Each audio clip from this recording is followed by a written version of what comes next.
All right, our next presentation is going to be given by Dave Pyke. He's a research scientist with U.S. Geological Survey, the Forest and Rangeland Ecosystem Science Center out of Corvallis, Oregon.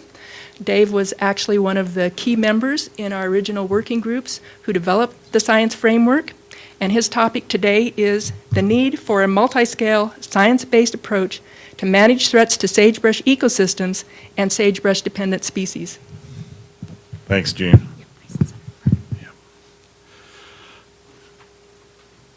I want to start out by saying that, as you can see from the maps that Gene showed you, your best friend in doing any of this kind of work is going to be the GIS specialist.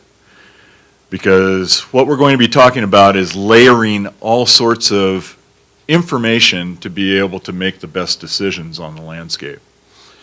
And when we're talking about a multi-scaled approach, in this particular situation, we're talking about one of the largest biomes in North America and trying to make decisions as to where we subdivide and take the limited amount of money and apply it on the ground. And so I'm going to try and concentrate mostly on the threat end of things with this, but talk about the landscape elements of it as well.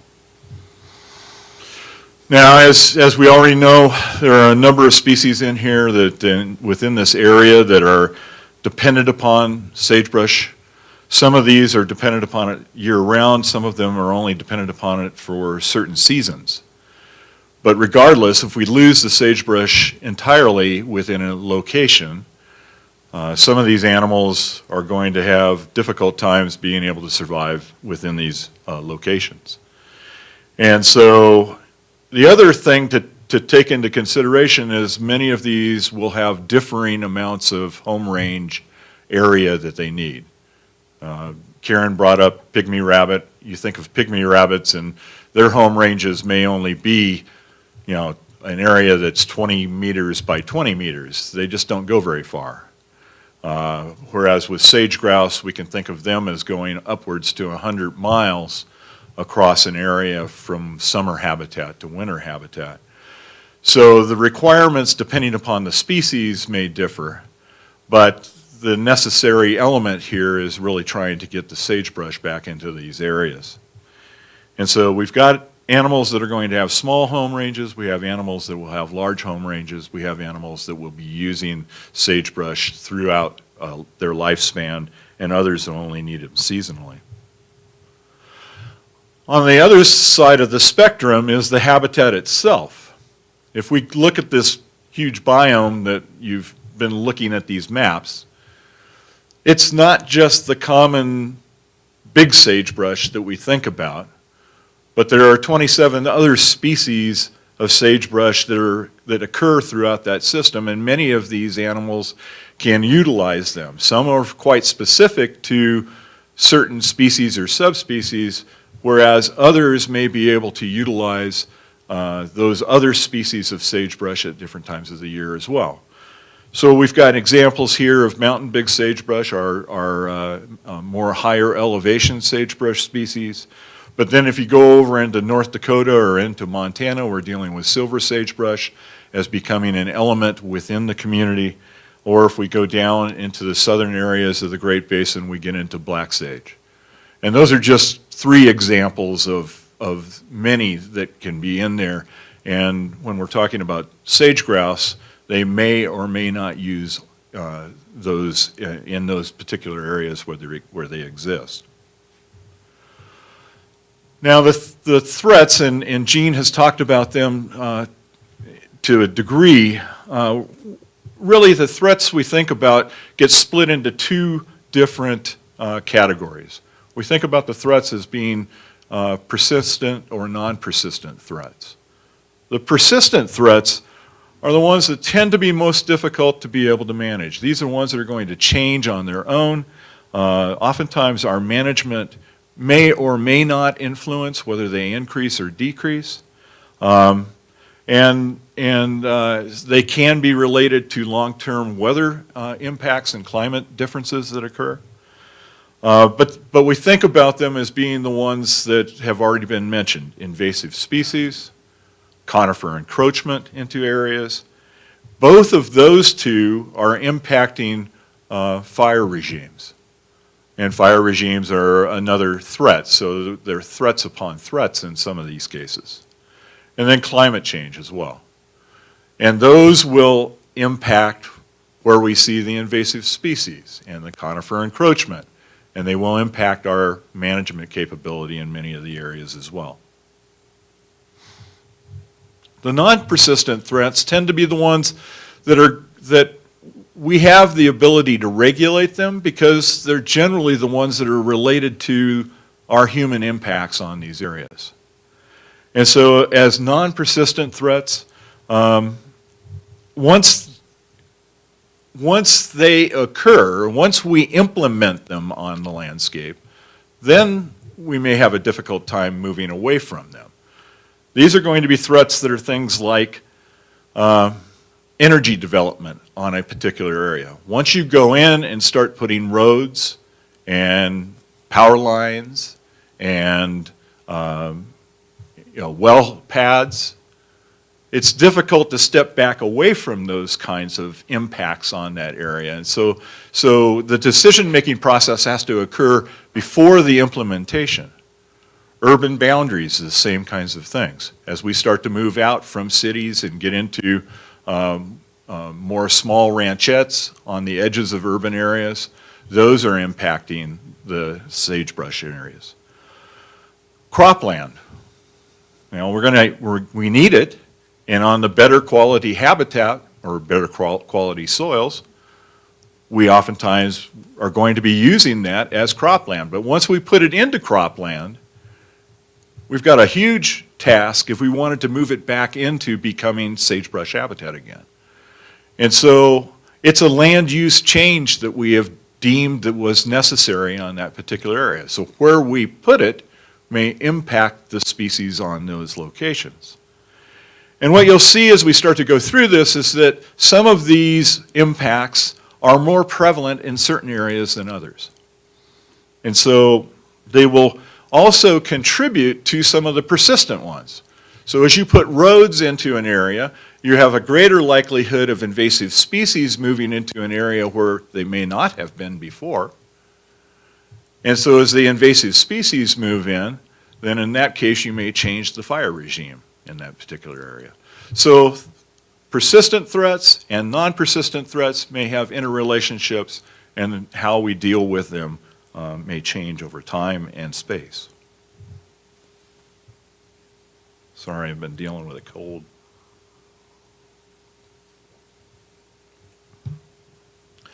All right, so let's begin to take bits and pieces of this map of the biome and sort of split it out as to the important threats that we have spatially across these different landscapes. And I'm going to start up in that northeastern corner, which is the western semi-arid prairies. And we think about these particular landscapes being that northern Great Plains location.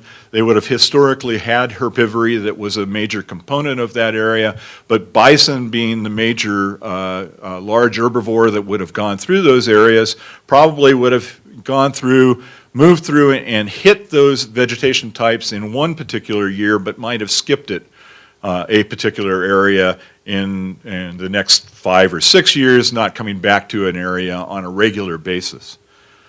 Then you've got prairie dogs through those areas. They're kind of herbivory that's concentrated in a particular location, or insect outbreaks that might move through an area.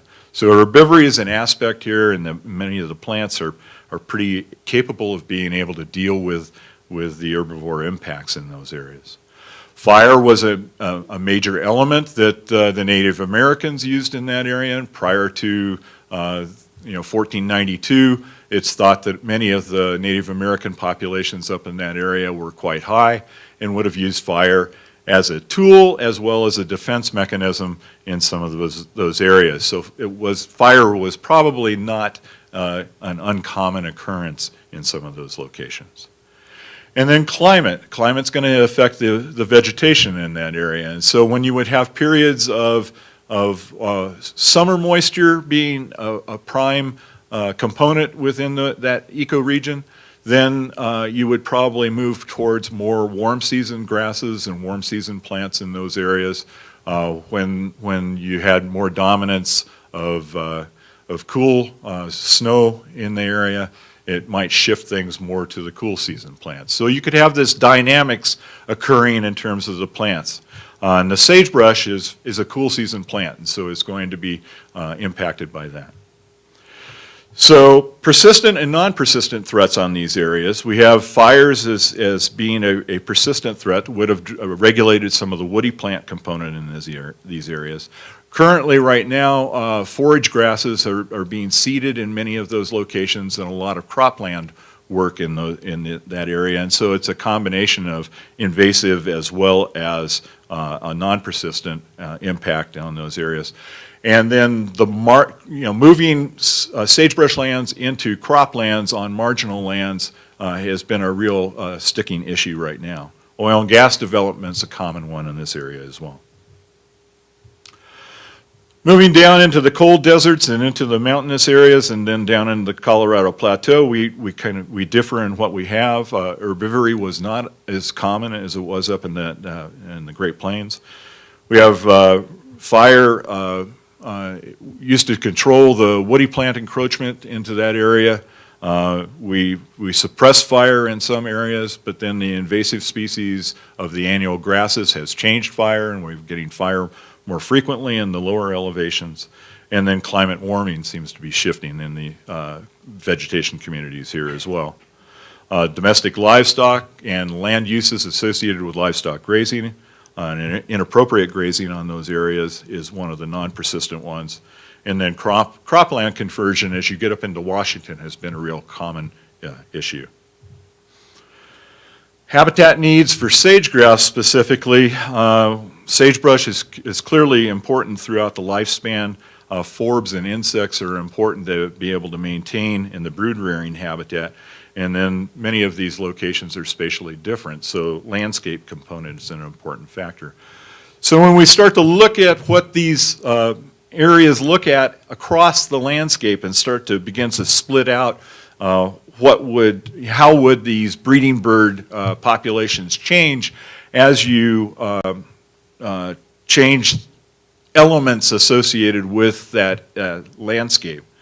And so in this particular graph, we're looking at the proportion of sagebrush cover on the x-axis, and we're looking at the probability of that landscape supporting sage-grouse populations. And I've taken a 0.2 proportion of sagebrush cover and gone up to where it hits on the Great Plains area. And you can see that a very small amount of sagebrush is going to give you high-quality habitat for sage-grouse. That same amount of sagebrush cover as you move into the Great Basin is not going to be as supportive. So that changes as we move from one region to the next. Sage-grouse tend to avoid trees, but they tend to avoid trees in a different manner in different locations.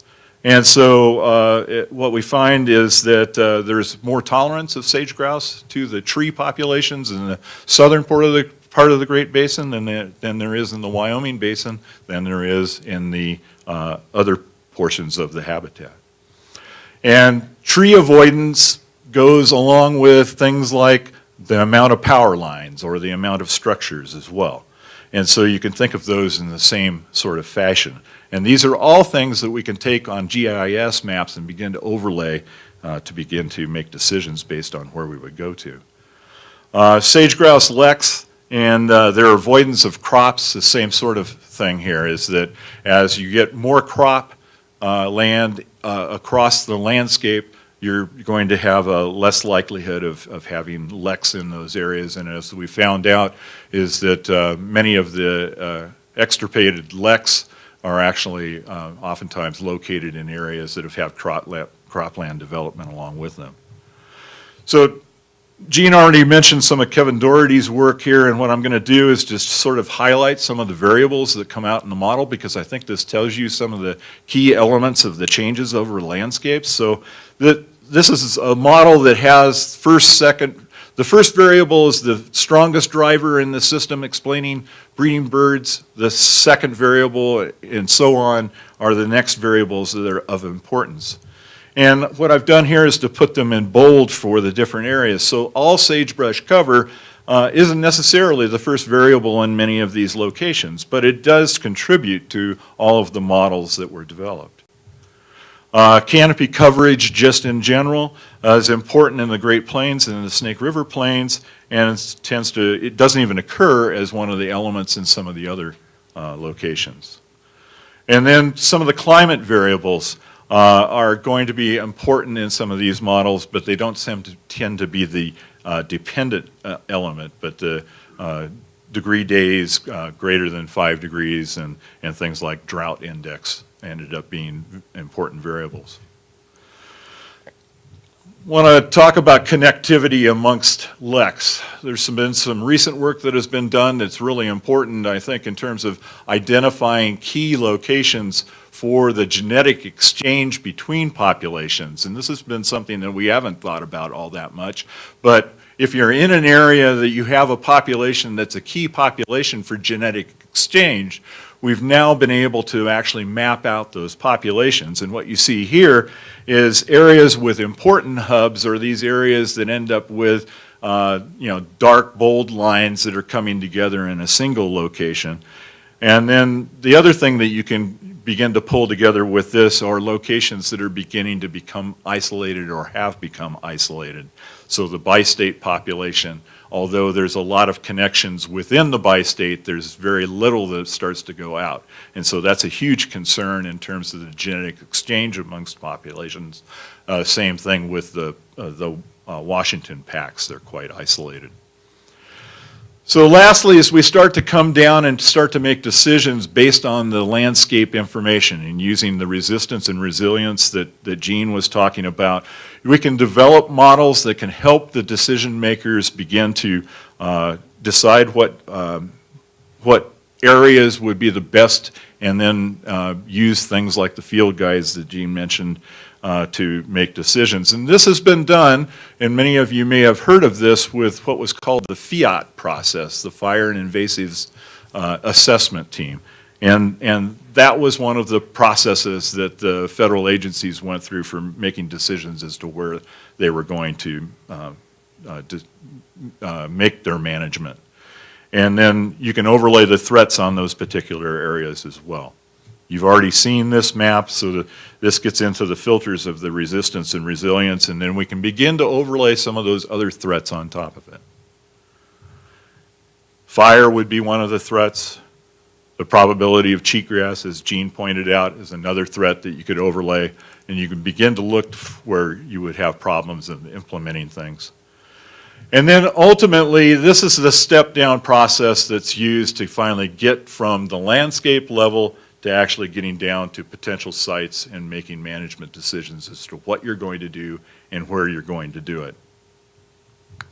And I'll thank the many people of landscape ecologists, because I'm not one, but I've learned a lot through this process, because it's really taken me from the level of making decisions at a site and only dealing with those kinds of decisions, and caused me to really rethink how we should be doing not just restoration, which is the area that I deal with, but all types of management within our ecosystems in the West, taking into consideration these landscape principles.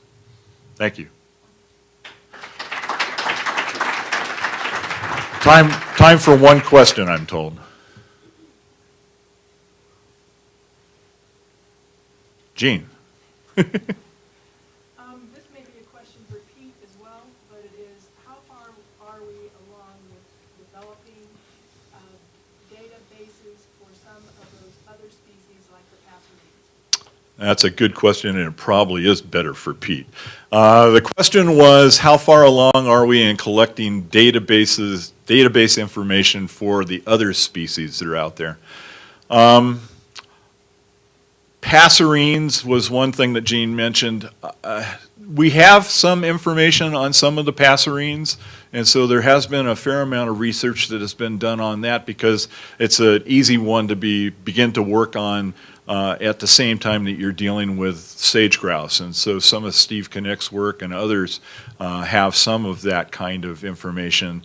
So we're probably further along with the passerines than we are with, let's say, some of the reptiles, which we probably know very little about relative to some of the passerines. Then I think pygmy rabbit would be another one that we know a fair amount about. Thanks.